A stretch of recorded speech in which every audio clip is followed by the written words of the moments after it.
আচ্ছা, এমন একটা সময়ের কথা ভাবা যাক যখন ডাক্তার দেখানোটা হয়তো রোগের চেয়েও বেশি ভয়ের ছিল।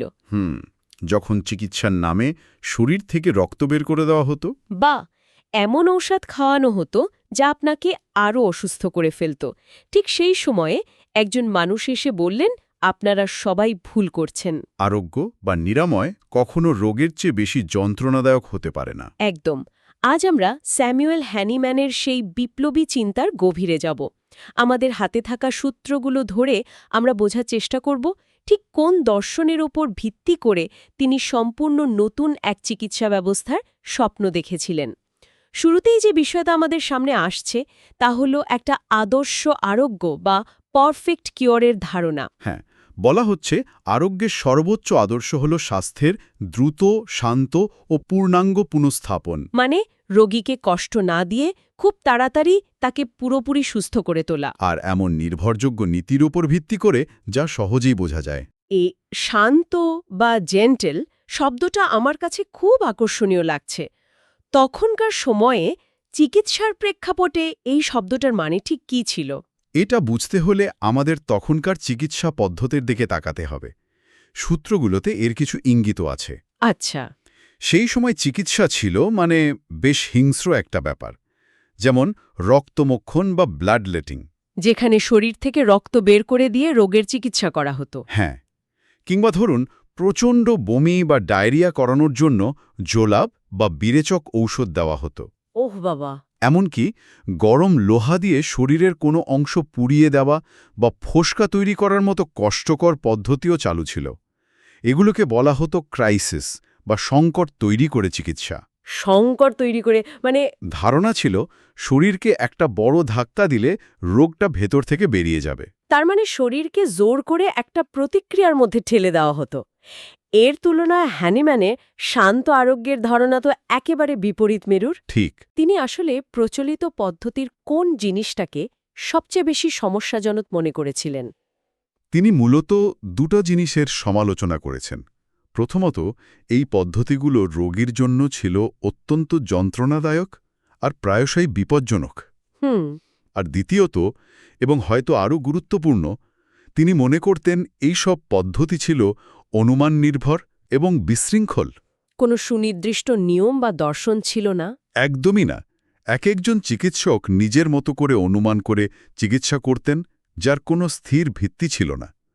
হ্যানিম্যান এমন একটি ব্যবস্থা খুঁজছিলেন যা প্রকৃতির নিয়মের মতো সুসংহত এবং নির্ভরযোগ্য হবে। মানে তিনি এলোমেলো অনুমানের বদলে একটি নির্দিষ্ট সার্বজনীন নীতির ওপর দাঁড়াতে চেয়েছিলেন? ঠিক। বেশ, তাহলে তিনি অনুমান নির্ভর চিকিৎসার বদলে একটা নিয়মভিত্তিক সিস্টেম চাইছিলেন, আর এখানেই তার সবচেয়ে বিখ্যাত এবং সম্ভবত সবচেয়ে বিতর্কিত ধারণাটি আসে। সূত্রগুলো বলছে হ্যানিম্যান পর্যবেক্ষণ করে দেখেছেন যে দুটি একই ধরনের বা সদৃশ লক্ষণযুক্ত রোগ একই শরীরে একসঙ্গে থাকতে পারে না। দাঁড়ান, এটা তো বেশ অদ্ভুত শোনাচ্ছে। হ্যাঁ, প্রথমবার শুনলে তাই মনে হয়। এর মানে কি এই যে একটা রোগ সারানোর জন্য আরেকটা একই রকম রোগ শরীরে আনতে হবে? এটা তো পরিস্থিতি আরও খারাপ করে দেওয়ার মতো শোনায়। ঠিক এই জায়গাতেই হ্যানিম্যানের চিন্তার মৌলিকত্ব। প্রথমবার শুনলে এটা সত্যিই উল্টো মনে হয়, কিন্তু এর পিছনে যুক্তিটা দারুণ। কিভাবে? এটাকে প্রকৃতির অপারেটিং সিস্টেমের একটা হ্যাক হিসেবে ভাবা যেতে পারে। অপারেটিং সিস্টেমের হ্যাক? ইন্টারেস্টিং। সহজ করে বললে, আপনার শরীরে একই রকম দুটো অ্যাপ বা প্রোগ্রাম একই সময় চলতে পারে না। আচ্ছা। যেটা বেশি শক্তিশালী সেটা সবসময় দুর্বলটাকে বন্ধ করে দেয়। হ্যানিম্যান প্রকৃতির এই নিয়মটাকে চিকিৎসার কাজে লাগিয়েছেন। তিনি বললেন, প্রকৃতিতে যদি একটা শক্তিশালী রোগ একটা দুর্বল কিন্তু সদৃশ রোগকে শরীর থেকে তাড়িয়ে দিতে পারে, তাহলে আমরা কৃত্রিমভাবে ওষুধের মাধ্যমে শরীরে একটা অস্থায়ী কিন্তু শক্তিশালী রোগের মতো অবস্থা তৈরি করতে পারি। একদম। এই কৃত্রিম অবস্থাটা তখন আসল প্রাকৃতিক এবং দুর্বল রোগটাকে শরীর থেকে বের করে দেয়। দারুণ অ্যানালজি। তার মানে ওষুধটা একটা শক্তিশালী কিন্তু অস্থায়ী অ্যাপ, যা আসল রোগের দুর্বল কিন্তু স্থায়ী অ্যাপটাকে ক্র্যাশ করিয়ে দেয়। ঠিক। আর ওষুধের প্রভাব কেটে গেলে শরীরটা রোগমুক্ত হয়ে যায়। এটা তো তখনকার এলোমেলো চিকিৎসার তুলনায় অনেক বেশি সুনির্দিষ্ট একটা ধারণা। একদম। এই নীতির নামই হল সিমিলিয়া সিমিলিবুস কিউরেন্টুর বা সদৃশ দ্বারা সদৃশের আরোগ্য। এটাই তার দর্শনের মূল ভিত্তি। হুম। তবে এই পদ্ধতির শক্তি নিয়ে সূত্রগুলোতে একটা বেশ গুরুতর সতর্কবার্তাও দেওয়া হয়েছে। তাই নাকি? কি সেটা? বলা হচ্ছে এই পদ্ধতিতে ভুল চিকিৎসার ফলে যে কৃত্রিম দীর্ঘস্থায়ী রোগ বা ক্রনিক ডিজিজ তৈরি হতে পারে তা প্রাকৃতিক ক্রনিক ডিজিজের চেয়েও মারাত্মক। এটা তো বেশ ভয়ের কথা। শক্তিশালী মানেই বিপজ্জনক। কিন্তু এটা ঠিক কেন? বেশি মারাত্মক একটা কৃত্রিম রোগ কিভাবে প্রাকৃতিক রোগের চেয়েও ভয়ঙ্কর হতে পারে? এর পেছনের যুক্তিটা বুঝতে হলে আমাদের একটা বাস্তুতন্ত্র বা ইকোসিস্টেমের কথা ভাবতে হবে। একটা প্রাকৃতিক রোগ তা যতই খারাপ হোক, সেটা আমাদের শরীরের বাস্তুতন্ত্রের কাছে পরিচিত। মানে শরীর ওটাকে চেনে। হ্যাঁ, শরীর শত শত বা হাজার হাজার বছর ধরে সেই ধরনের চ্যালেঞ্জের সঙ্গে লড়াই করতে শিখেছে। তার কাছে এর একটা ব্লুপ্রিন্ট আছে। কিন্তু ভুল ওষুধ প্রয়োগ করে তৈরি করা একটি কৃত্রিম রোগ হল সেই বাস্তুতন্ত্রের বাইরে থেকে নিয়ে আসা একটি আগ্রাসী প্রজাতির মতো। ইনভেসিভ স্পিসিসের মতো। ঠিক, শরীর জানে না এর সঙ্গে কিভাবে লড়াই করতে হয়।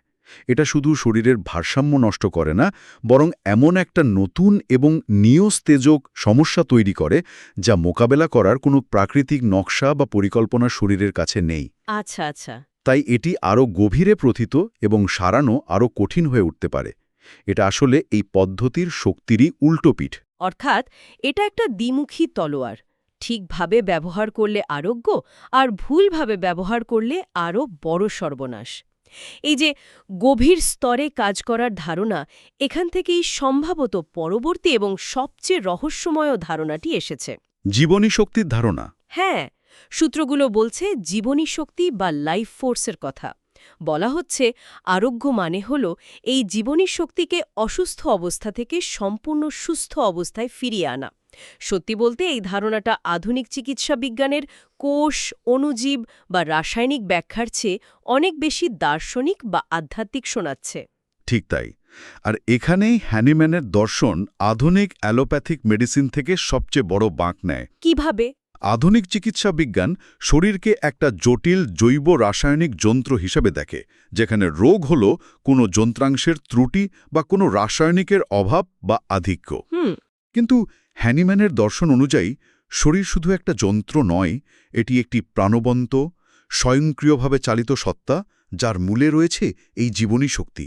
এই শক্তি আমাদের বাঁচিয়ে রাখে, শরীরের সমস্ত কাজ সমন্বয় করে।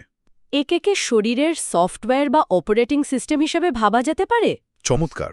হ্যাঁ, ওভাবেই ভাবা যেতে পারে। তার মানে জীবাণু বা ভাইরাসগুলো হলো বাগস বা ভাইরাস ফাইলের মতো, কিন্তু আসল সমস্যাটা সেই ফাইলে নয়। বরং পুরো অপারেটিং সিস্টেমটাই অস্থিতিশীল বা আনস্টেবল হয়ে পড়েছে। তাই লক্ষ্য শুধু ভাইরাস ফাইলটা ডিলিট করা নয়, বরং পুরো সিস্টেমটাকে রিবুট বা প্যাচ করে আগের স্থিতিশীল অবস্থায় ফিরিয়ে আনা। চমৎকার তুলনা। ঠিক তাই। হ্যানিম্যানের মতে রোগের লক্ষণগুলো যেমন জ্বর, ব্যথা বা র্যাশ, এগুলো আসল রোগ নয়। তাহলে এগুলো কি? এগুলো হলো ভেতরের সেই বিশৃঙ্খল বা অস্থিরশীল অপারেটিং সিস্টেমের বাইরের প্রকাশমাত্র। তাই শুধু লক্ষণ দমন করার অর্থ হল কম্পিউটারের স্ক্রিনে আসা এরর মেসেজ মুছে দেওয়া। কিন্তু ভেতরে আসল সমস্যাটা সমাধান না করা। একদম। চিকিৎসার আসল লক্ষ্য হল সেই বিশৃঙ্খল জীবনী শক্তিকে উদ্দীপ্ত করা, যাতে সেই নিজেই নিজের ভারসাম্য ফিরে পায় এবং পুরো সিস্টেমটাকে স্বাভাবিক অবস্থায় ফিরিয়ে আনতে পারে। আর যখন জীবনী শক্তি সুস্থ হয়ে ওঠে, তখন এরার মেসেজ বা রোগের লক্ষণগুলো প্রাকৃতিকভাবেই চলে যায়। এই ধারণাটা পুরো বিষয়টাকে অন্য স্তরে নিয়ে যাচ্ছে। তাহলে আরোগ্য হল একটা সামগ্রিক প্রক্রিয়া, শুধু নির্দিষ্ট কোনো অঙ্গ বা উপসর্গের চিকিৎসা নয়। কিন্তু যে শক্তিকে দেখা যায় না, ছোঁয়া যায় না বা প্রচলিত যন্ত্র দিয়ে মাপা যায় না, তার চিকিৎসা কিভাবে সম্ভব? এখানেই ওষুধের ভূমিকা। এই দর্শন অনুযায়ী ওষুধ সরাসরি কোনো জীবাণু মারে না বা কোনো রাসায়নিক ঘাটতি পূরণ করে না। তাহলে কি করে? ওষুধ জীবনী শক্তিকে একটা মৃদু ধাক্কা বা উদ্দীপনা দেয়, অনেকটা একটা সুরশলাকা বা টিউনিং ফর্কের মতো। আরেকটু সহজ করে বললে? সুস্থ জীবনী শক্তি রোগ হলো অর্কেস্ট্রার কোনো একটা বেহালা, যা বেসুরে এবং একটানা ভুল নোট বাজিয়ে চলেছে। আচ্ছা। প্রাচীন চিকিৎসা সেই বেহালাটাকে ভেঙে ফেলার চেষ্টা করত। হ্যানিম্যানের আইডিয়া হলো পুরো অর্কেস্ট্রাকে দিয়ে মুহূর্তের জন্য ওই ভুল নোটটার মতো কিন্তু আরও শক্তিশালী একটা সুর বাজানো। তাতে কি হবে? এতে ওই বেসুরো বেহালাটা বাধ্য হয় নিজেকে বাকি অর্কেস্ট্রার সঙ্গে আবার সুরে মিলিয়ে নিতে। এই সূক্ষ্ম পরিবর্তনটাই হলো আরোগ্য। বাহ! আর সূত্রগুলোতে যে বলা হয়েছে জীবনী শক্তিকে সম্পূর্ণরূপে সুস্থ অবস্থায় ফিরিয়ে আনতে হবে, এই সম্পূর্ণরূপে শব্দটা সেই সামগ্রিক সুরের ঐকতানকেই বোঝাচ্ছে। এই অর্কেস্ট্রার উপমাটা বিষয়টাকে অনেক পরিষ্কার করে দিল। তাহলে হ্যানিম্যান শুধু চিকিৎসার একটা নতুন পদ্ধতি দেননি, তিনি শরীর, রোগ এবং আরোগ্য নিয়ে ভাবনার একটা নতুন দর্শন তৈরি করেছেন। ঠিক তাই। আর তিনি তার এই ধারণার ওপর এতটাই আত্মবিশ্বাসী ছিলেন যে সূত্র অনুযায়ী তিনি একে একটি সার্বজনীন নিয়ম বা ইউনিভার্সাল ল হিসাবে প্রতিষ্ঠা করতে চেয়েছিলেন। এটা তো অনেক বড় একটা দাবি। অবশ্যই এটা কোনো ছোটখাটো দাবি নয়। একে সার্বজনীন নিয়ম বলার মাধ্যমে তিনি বোঝাতে চেয়েছেন যে এটা তার কোনো ব্যক্তিগত মতামত বা থিওরি নয়। তাহলে কি? তিনি বিশ্বাস করতেন যে তিনি প্রকৃতির এক মৌলিক নিয়ম আবিষ্কার করেছেন, যা মাধ্যাকর্ষণ বা অন্য যে কোনো প্রাকৃতিক নিয়মের মতোই ধ্রুব এবং অপরিবর্তনীয়। তার লেখা অর্গ্যানন বা সায়েন্স অফ হোমিওপ্যাথির মতো বইগুলো ছিল সেই নিয়মগুলোকে বিজ্ঞানের ভাষায় প্রতিষ্ঠা করার প্রচেষ্টা। তিনি চেয়েছিলেন চিকিৎসা যেন আর অনুমান বা ব্যক্তিগত অভিজ্ঞতার ওপর নির্ভর না করে, বরং একটা সুনির্দিষ্ট পুনরাবৃত্তিযোগ্য এবং নির্ভরযোগ্য নিয়মের ওপর ভিত্তি করে চলে। একদম। তার কাছে এটা ছিল আরোগ্যের এক মৌলিক সত্য আবিষ্কারের শামিল। তাহলে আজকের আলোচনা থেকে আমরা স্যামুয়েল হ্যানিম্যানের চিন্তা ভাবনার একটা দারুণ মানচিত্র পেলাম। এর মূল বিষয়গুলো হল, প্রথমত, একটি আদর্শ আরোগ্যের ধারণা, যা হবে দ্রুত, স্থায়ী এবং রোগীর জন্য যন্ত্রণাহীন। রাইট। দ্বিতীয়ত, সেই সময়ের কষ্টকর এবং অনুমান নির্ভর চিকিৎসার কঠোর সমালোচনা। এবং তৃতীয়ত, জীবনী শক্তিকে কেন্দ্র করে আরোগ্যের এক সামগ্রিক দৃষ্টিভঙ্গি, যা সদৃশ দ্বারা সদৃশের আরোগ্য নামক এক সার্বজনীন নিয়মের ওপর প্রতিষ্ঠিত। হ্যাঁ, একদম। মূল টেকঅ্যাওয়ে হল এই সূত্রগুলো আমাদের আরোগ্যের একটি চেলোনগর বা হোলিস্টিক ধারণার সঙ্গে পরিচয় করিয়ে দেয়। চেলোনগর বা হোলিস্টিক। হ্যাঁ, মানে এখানে রোগীকে কিছু উপসর্গের সমষ্টি হিসেবে দেখা হয় না, বরং তার শারীরিক, মানসিক এবং আবেগিক অবস্থাকে একটি অখণ্ড সত্তা হিসেবে বিবেচনা করা হয়। লক্ষ্য শুধু ভাঙা যন্ত্রাংশ ঠিক করা নয়, বরং পুরো সিস্টেমের ভারসাম্য এবং প্রাণশক্তি ফিরিয়ে আনা। আলোচনাটা একটা ভাবনার খোরাক দিয়ে শেষ করা যাক। নিশ্চয়ই। সূত্রগুলো বলছে হ্যানিম্যানের এই নীতিগুলো নাকি সহজবোধ্য, কিন্তু জীবনী শক্তির মতো একটা ধারণা, যা আমরা দেখতে বা মাপতে পারি না, অথবা একটা সার্বজনীন নিয়মের মতো গভীর দার্শনিক তত্ত্ব, এগুলো কি সত্যিই সহজে বোঝা সম্ভব? এটা একটা ভালো প্রশ্ন।